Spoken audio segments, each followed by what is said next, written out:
गौतम लहान असताना त्याचे वडील देवाघरी गेलेले असतात. त्याच्या आईने त्याचा सांभाळ केलेला असतो. त्याला पुण्याला चांगली नोकरी लागते म्हणून तो पुण्याला जाण्याचं ठरवतो. म्हणून तो आईला म्हणतो की आई, मी तिथे चांगली जागा भेटल्यानंतर मी तुला घेऊन जाईल. तोपर्यंत तू मामापाशी जाऊन राहा आणि मग मी थोड्या दिवसांनी तुला तेथून पुण्याला घेऊन जातो. नको गौतम बाळा, मला तुझ्यासोबतच घेऊन जा. मी राहील कशीबशी तिथं आणि तुला तिथे जेवण कोण बनवून देणार? तुला बाहेरचं जेवण खाण्याची सवय नाही, त्यामुळे मी तुला जेवण बनवण्यासाठी तुझ्यासोबत येते. तू माझं अजिबात टेन्शन घेऊ नको बाळा.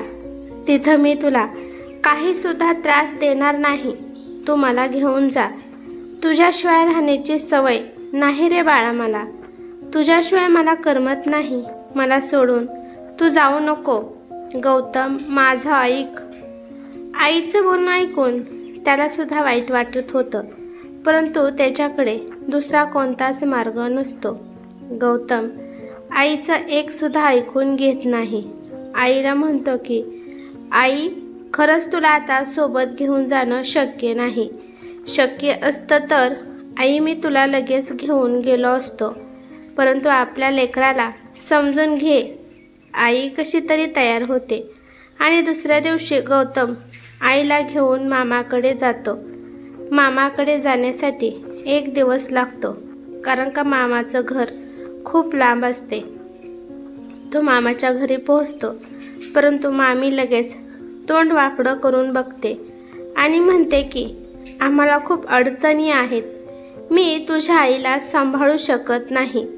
मग गौतम म्हणतो, मामी, मी महिन्याला आईचा जेवढा खर्च होईल तेवढा खर्च द्यायला तयार आहे, पण प्लीज माझ्या आईला इथे राहू द्या. मला आईला या वयात एकटीला सोडून नोकरीला नाही जाऊ वाटणार. प्लीज मामी, समजून घ्या तुमच्या भाच्याला. अगं राहू दे तिला. तिचं कशाला टेन्शन घेतो गौतम? तू निवांत जाऊन नोकरी कर. मी आहे तुझ्या आईचा पाठीराखा. जाताना आईपाशी थोडे पैसे तो देतो आणि आईला म्हणतो, आई, अजिबात माझी काळजी करू नकोस. वेळेवर जेवण करत जा. आणि आईला सोडून जाताना त्याच्या डोळ्यातून पाणी येतं आणि आईसुद्धा त्याच्या गळ्यात पडून खूप रडते. मग मामा म्हणतो, तो काय कायमचाच नाही चालला, तो तुला महिनाभरात न्यायला लगेच येईल. मग कसा तरी गौतम निघतो. जोपर्यंत गौतम दिसतो तोपर्यंत आई त्याच्याकडे पाहत बसते. गौतम न चुकता दररोज आईला फोन करत होता. इकडे मामी दररोज कोणत्या ना कोणत्या कारणावरून आईला टोचून बोलत होती. आधीच घरात खायचे तोंड जास्त झाले आहेत, त्यात मध्ये तुमची भर. गौतम केव्हा येतोय आणि यांना घेऊन जातोय? हळूहळू गौतम आठवड्यातून एकदाच फोन करू लागला. आईला त्याची क्षणाक्षणाला आठवण येत होती. आईला जाण्यासाठी तेवढा एकच सहारा असतो.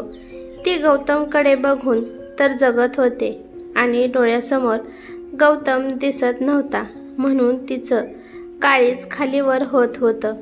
गौतमचा फोन आला तर त्याची आई त्याला म्हणायची की बाळा, मला केव्हा घेऊन जाणार आहे?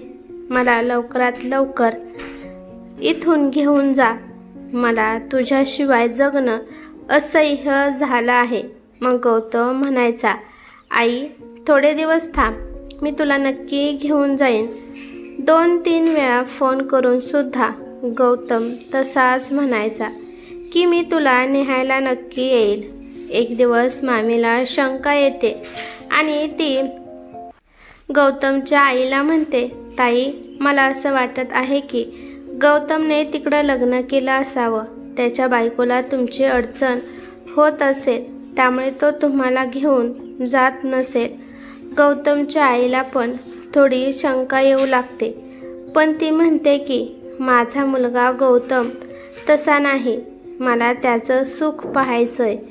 मला माझ्या सुनेबरोबर आणि माझ्या नातवंडासोबत मला राहायचं आहे. माझी सून मला जशा परिस्थितीत ठेवून तशी राहायला मी तयार आहे. फक्त मला गौतमने येथून घेऊन जावे. हळूहळू गौतमचा फोन येणं पण बंद होतो.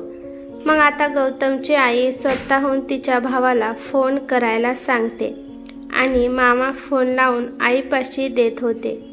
गौतम फक्त एवढाच म्हणायचा की थोडं काम आहे, काम झालं ना लगेच तुला मी निहायला नक्कीच येईल, एवढं म्हणून लगेच फोन ठेवून द्यायचा. गौतमची आई मात्र सतत रस्त्याकडे डोळे लावून बसत होती. मामी मात्र मामाला सुद्धा भांडत होती. जेव्हापासून तुमची बहीण आली आहे तर तुम्ही चांगलं चांगलं खायला आणत आहात. त्यांना काय पाहिजे आणि काही नाही तर तुम्ही लगेच आणून देता. मामीचं सतत टोमणे सुरू असायचे.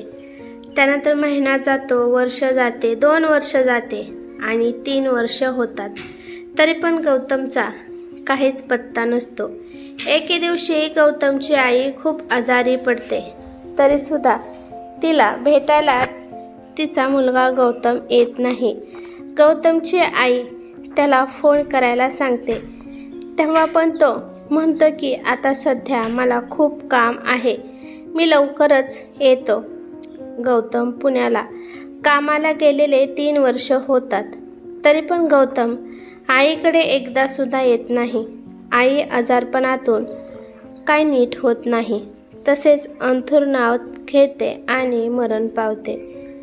मामी मामाला म्हणते एवढ्या दिवस गौतम आला नाही, परंतु आता त्याची आई वारली आहे. कमीत कमी आता तरी त्याला यायला सांगा. मी गौतमला कुठून बोलवू, तो या जगातच नाही. हे ऐकून मामीला धक्काच बसतो. आईला इथं सोडायच्या आधी तो मला भेटून गेला होता आणि त्याने मला सांगितलं होतं की त्याला ब्लड कॅन्सर आहे आणि तो शेवटच्या स्टेपला पोहोचला आहे.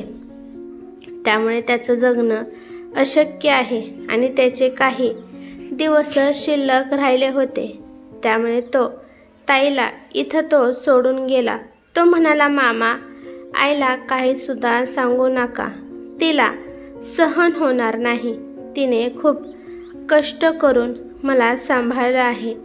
तिने माझं लग्न करून तिच्या नातवंडासोबत खेळण्याची स्वप्न पाहिली आहेत आणि ते स्वप्न तिचं कधीच पूर्ण होऊ शकत नाही.